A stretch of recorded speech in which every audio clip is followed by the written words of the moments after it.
In 320 AD, Chandragupta I founded the Gupta Empire. His capital was at Pataliputra in present-day Bihar. He ushered in an age of well-being and prosperity, an age in which all aspects of culture flowered.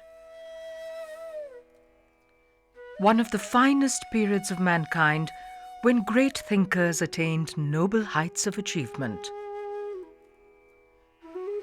The period of Gupta rule, known as a Golden Age, lasted up to the year 467 AD. Kalidasa, the greatest Sanskrit poet and playwright, lived during this period. So did the astronomer and mathematician Aryabhat, the first person to accurately calculate the solar year.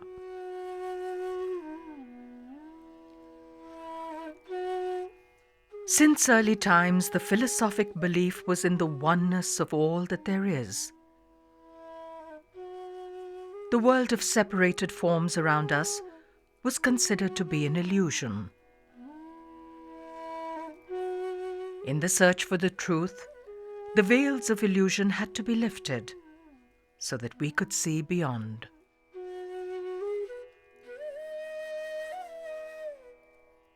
In the 1st century, deities in human form had been created in Indian art to provide a support to minds not prepared to comprehend the formless abstract.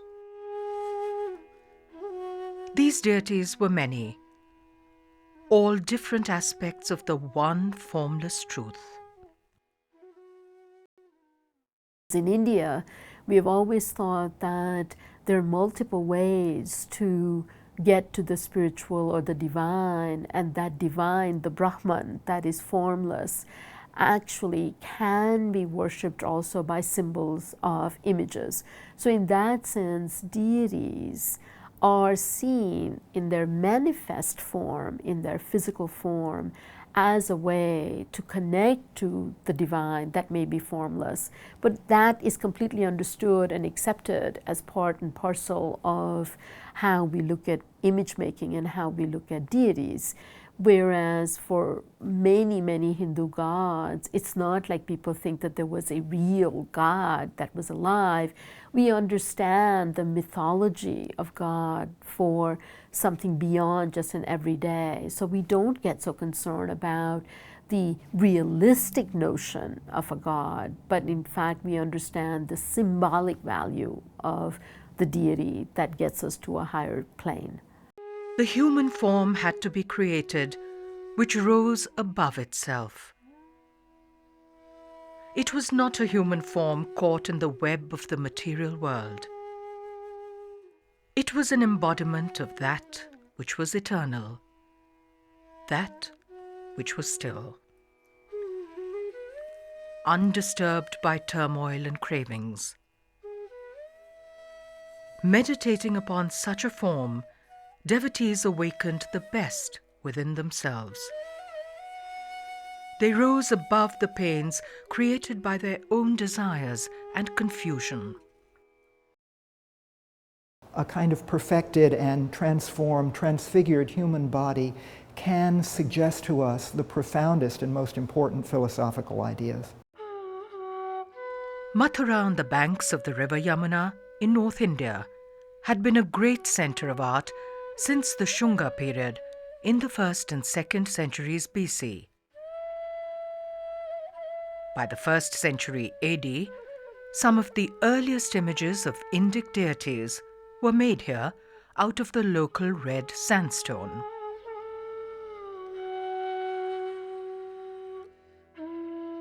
By the 5th century, the figures had become slender, and there was a delicacy of treatment. A look of tranquility had come upon them.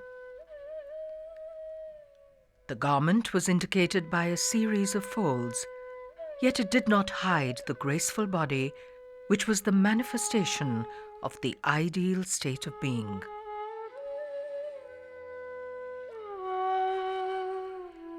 The inward look upon the face perfectly expresses the rising of the spirit above the world of manifest reality.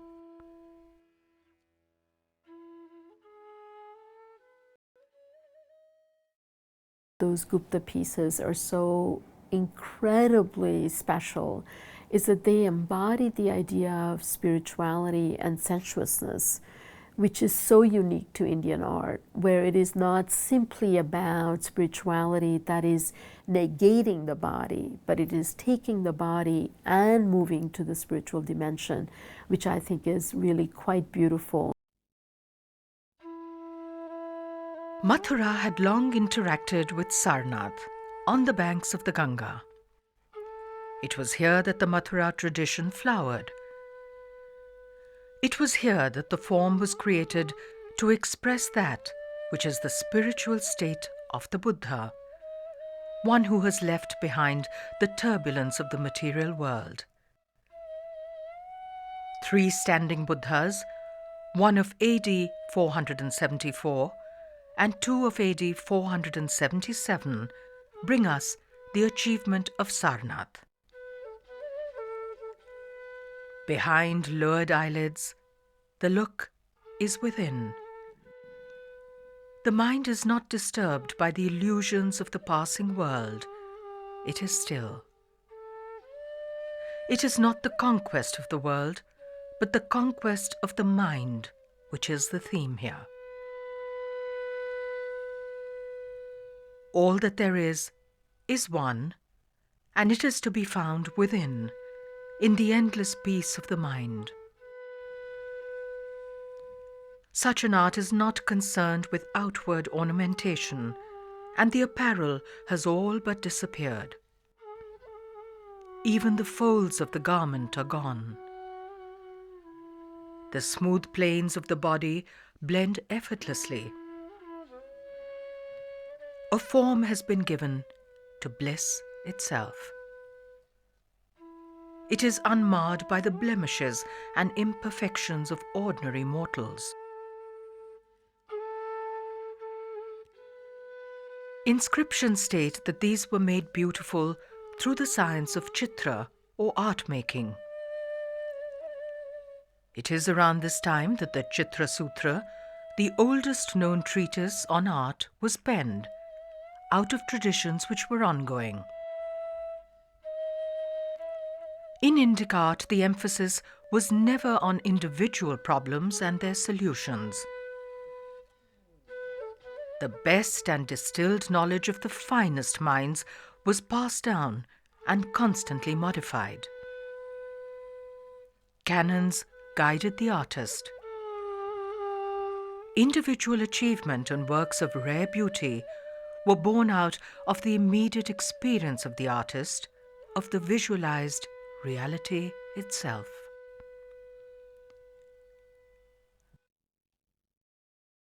When you look at a piece like this, that this is a cult image, an image which really expresses something spiritual, something sacred. And in that sense, I think there's nothing compared with Indian art. A seated Buddha of this period is depicted preaching the first sermon at Sarnath. He is seated in a yogic posture of meditation, seen in Indic art from the time of the Indus Valley civilization.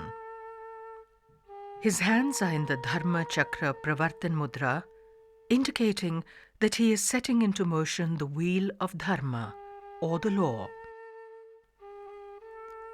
The chakra or wheel is also seen below.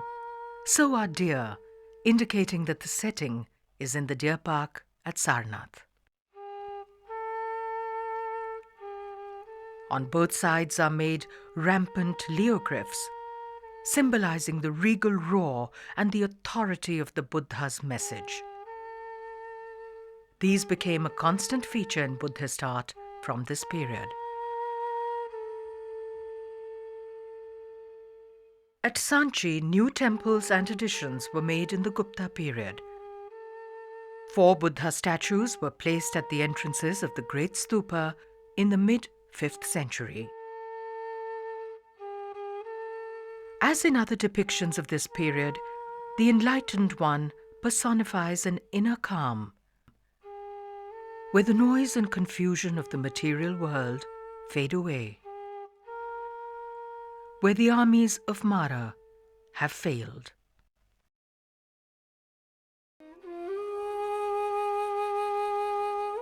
In the first quarter of the 5th century, 20 rock-cut caves were carved out of the hill at Udaygiri, not very far from Sanchi.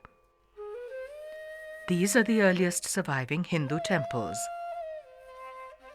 The temple was conceived as a home for the deity. We leave behind the mundane world to enter the peace and dark of the interior for the darshan.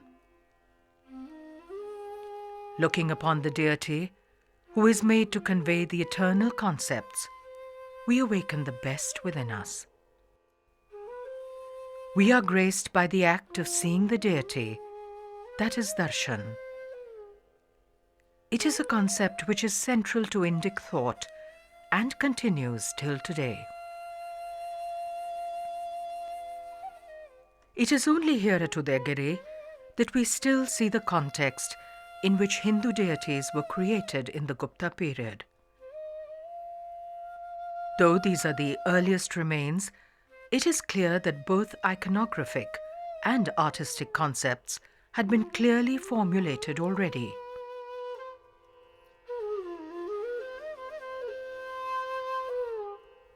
The most magnificent representation here is of the Narbaraha Avatara of Vishnu, with the body of a man and the head of a boar. In this story, the Lord appeared in the form of a boar to save the earth goddess Bhudevi. All Indic religious myths are meant to operate at several levels. Besides the story of the rescue of the goddess from the waters, it is also the depiction of the saving of mankind from the ocean of ignorance. Majestic power is obvious in the form of the Varaha, who effortlessly lifts the earth goddess. The precariousness of her position emphasizes the drama of the moment. From the Gupta period onwards, the Varaha Avatara becomes one of the most popular themes in sculpture. On the right of the relief, Cave 6 presents an elaborate carved doorway. Dwarapalas, or guardians of the doorway, are made on both sides. Their muscular bodies and diaphanous garments display the early Gupta style.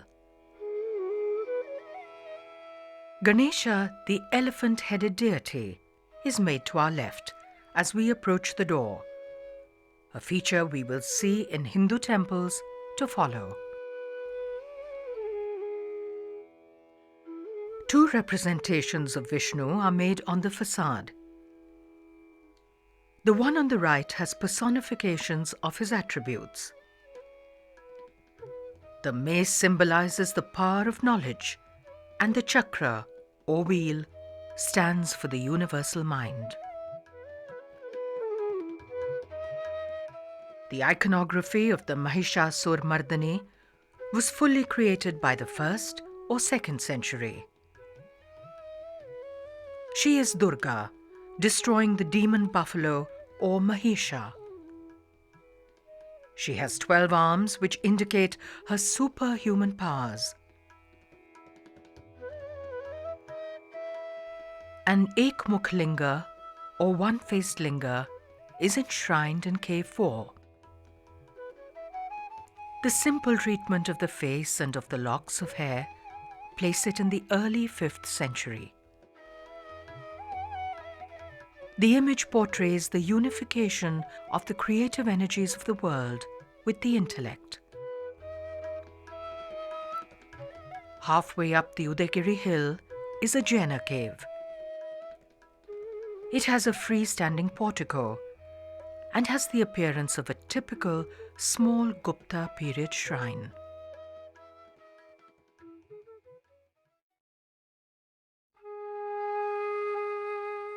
Diogarh, near Jhansi in Uttar Pradesh, stands one of the earliest surviving Hindu temples. It is dedicated to Vishnu and is dated to about AD 500.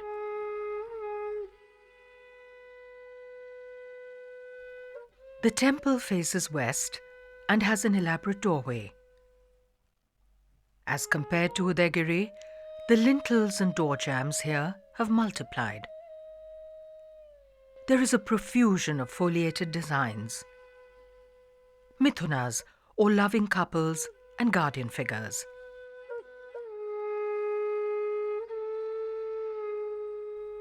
On three sides of the temple are niches which depict different avatars of Vishnu.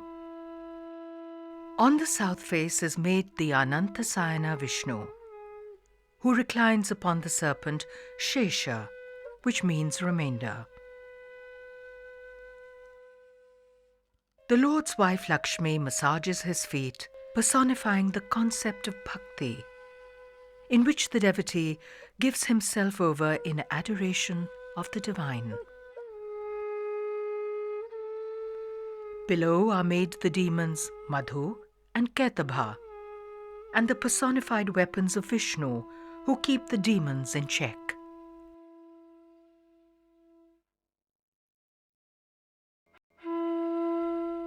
On the north of the temple is the story of Gajendra Moksha. The Gajendra, or elephant, was seized by a serpent, and a tug of war continued between the two for 1,000 years. Finally, the elephant appealed to Vishnu, who saved him. It is the story of the misguided intellect, caught in the web of Maya, or illusion, till it is saved by true knowledge. These deities are reflections of the peace, the joy, the sublime stillness which we can find within us. They are aids to our journey within. I think that one can see these things in the world around one if one knows where to look. It's a matter of looking, I don't want to use a cliche, but it's a matter of looking with the inner eye as well as with the purely physical eye. That after all, if you hear a beautiful piece of music, it will move one in the same way. It plugs one in, as it were, to this world of the spirit, the world of exaltation. Large numbers of brick temples were made in the Gupta period. Owing to the fragile nature of the material, almost all of them have been destroyed by the passage of time. The sculptural decoration of these temples was carried out in terracotta. This life-sized Ganga from the Shiva temple at Ahichhatra in Uttar Pradesh is a fine example of such sculpture.